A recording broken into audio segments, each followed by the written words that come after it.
जान करके कि जो सामाजिक शक्तियों की जो ताकत था उसमें जबरदस्त विस्फोट हुआ। इस तरह का बदलाव हुआ कि जर्रा जर्रा जो बहुजन समाज के लोग थे उसमें एक आशातीत बदलाव हुआ।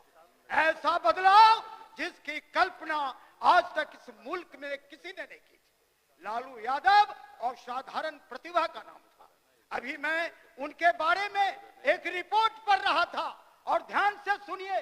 स्वामीनाथन अंकलेश्वर अय्यर ने लिखा है लालू यादव के कार्यकाल पर कि लालू यादव के समय में, लालू यादव को जब सत्ता मिली थी उस समय में राज्य का खजाना खाली था, चीजें बहुत अव्यवस्थित थी, लेकिन लालू यादव के आने के बाद बहुत तेजी से राज्य प्रगति के पथ पर अग्रसर हुआ और 94-95 में जो बिहार का ग्रोथ रेट था वो बहुत तेजी से बढ़ा, 12 कुछ प्रतिशत, 11 कुछ प्रतिशत।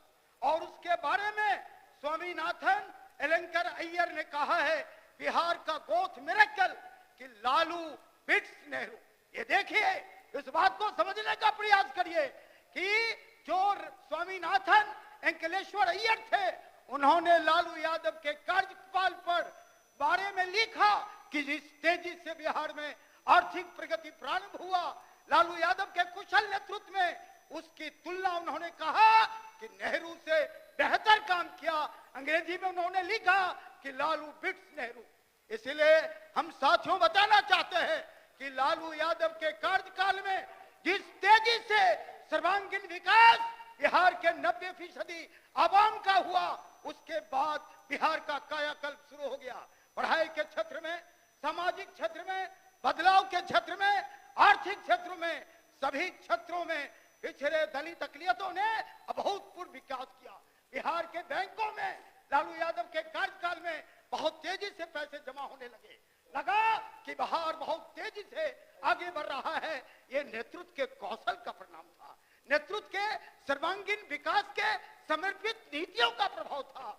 और फिर मैं आपको कहना चाहता हूं, राबड़ी जी के कार्यकाल जो 90 से 2005 के बारे में जो नीतीश कुमार जी के जो जीवनी लेखक हैं अरुण सिन्हा ने अपने किताब the Nitish and the rise of Bihar में उद्धृत किया है कि 2004 से 2005 के बीच में बिहार का ग्रोथ रेट लालू यादव के कार्यकाल से भी बहुत तेजी से बढ़ने लगा। इसीलिए हम बताना चाहते हैं कि ये सच है जिसका खुलासा नीतीश कुमार जी के जीवनी लेखक अरुण कुमार सिन्हा ने भी बताया है। इसीलिए हम बताना चाहते हैं कि राबड़ी जी का कार्यकाल हो, लालू यादव जी का कार्यकाल हो, वो पिछड़े दलित गरीबों का, जिन्हें भाजपा के लोग जंगल राज कहते हैं, वो पिछड़ों का स्वर्ण काल था। इसको इस रूप में जानने का प्रयास कीजिए। उसी दौरान मैं ये बताना चाहता हूं कि हार्वर्ड की पढ़ी हुई एक चिराश्री देवी जो हार्वर्ड स्कूल में पढ़ी, उन्होंने एक किताब लिखा अनरिवीलिंग बिहार ग्रोथ मिरेकल।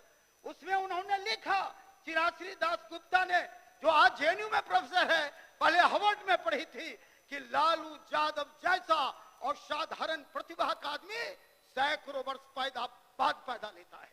इसीलिए बिहार के लोगों का शुक्र मनाना चाहिए, जब से मोदी और बिहार में भाजपा की सत्ता आई है, बिहार का गरीब, बिहार का पिछड़ा, बिहार का दलित बेहाल हो रहा है, गुलामी की जंजीरों में जकड़ा हुआ है।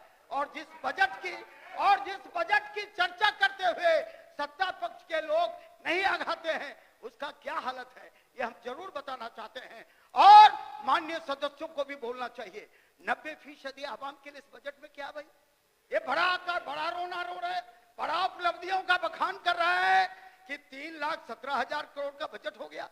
भाई अभी तो मित्रों, इकोनॉमिक्स का ठीक से आपको ज्ञान नहीं है। एक मेरे मित्र जो सत्ता पक्ष के हैं वो इस ओर इशारा कर रहे थे कि मुद्रास्फीति की दर को देखते हुए जरा लालू यादव जी के कार्यकाल को देखिए। 2004-5 में सोने का क्या भाव था? 4,000 रुपये 10 ग्राम। मटन का क्या भाव था? 30 रुपये किलो। आज क्या है? 800 रुपये 1 लाख रुपये। तो आज पूरे देश के बजट के आकार को देखिए। नीतीश कुमार जी 20 साल से बिहार के चीफ मिनिस्टर है, 10 गुना 2005 के मुकाबले 10 गुना बजट में वृद्धि हुई है। ये कौन सी वृद्धि भाई? कोई भी पूरे देश में वृद्धि हुई है? बिहार का, झारखंड का बजट क्या था 2004-05 में? 8,500 करोड़। वो बजट बढ़ के कितना हो गया है?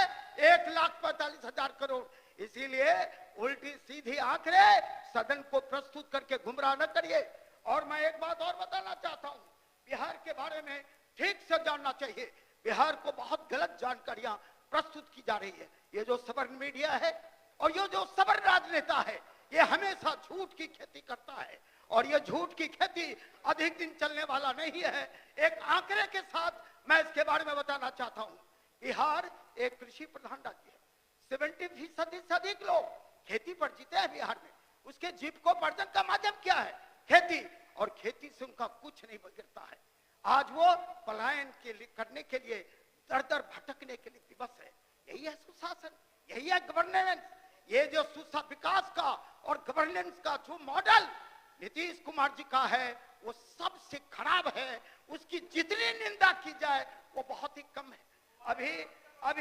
अभी मैं एक आंकड़े और बताना चाहता हूं, जान के खुशी होगी।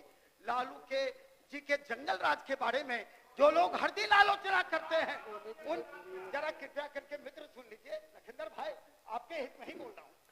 हाँ, तो आप ये जान लीजिए कि बिहार के बारे में, बिहार के जंगल राज के बारे में जब पूरी आलोचना होती है, संक्षिप्त तो कीजिए, आपका समय 2 मिनट है। जी जी, अमेरिका के 2 बड़े लेखक, जो बड़े रिपोर्टर हैं, जो बड़े रिसर्च स्कॉलर हैं, वॉल्टर हाउजर और जेफरी विट्सो, ये जनतंत्र का सबसे बड़ा ज्ञान रखने वाला व्यक्ति है। उन्होंने कहा कि लालू यादव के कार्यकाल में जो ऊंची जाति और सामंती लोगों का चक्रण में कैद था 90% लोग, उसको विजयोत्सव के रूप में लालू ने आजाद करा दिया। और उसके बाद चौहद्दर्शी दिशा में बिहार की प्रगति शुरू हो गई। इसीलिए विकास और गवर्नेंस का जो सरग वाला मॉडल बिहार का है, जो बिल्कुल बेकार है, इसको पलट देना चाहिए। और जो गरीबों का विजय उल्लास लालू यादव जी के साथ था, राबड़ी जी के साथ है, उसी रास्ते पर चल करके बिहार को आगे ले जा सकता है।